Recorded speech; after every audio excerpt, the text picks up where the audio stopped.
Hello everyone and welcome back to another video from Finance and Crypto Guide.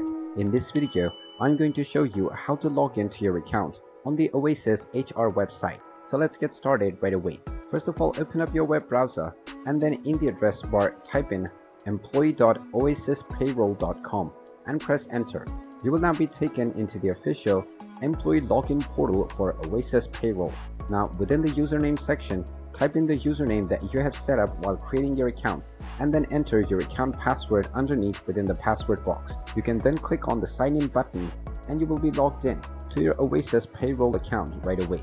In case you have forgotten your password, you can click on Need Help Logging In underneath the password box and you will be allowed to reset your login credentials. And there you have it. That is how easy it is to log into your HR account on Oasis Payroll.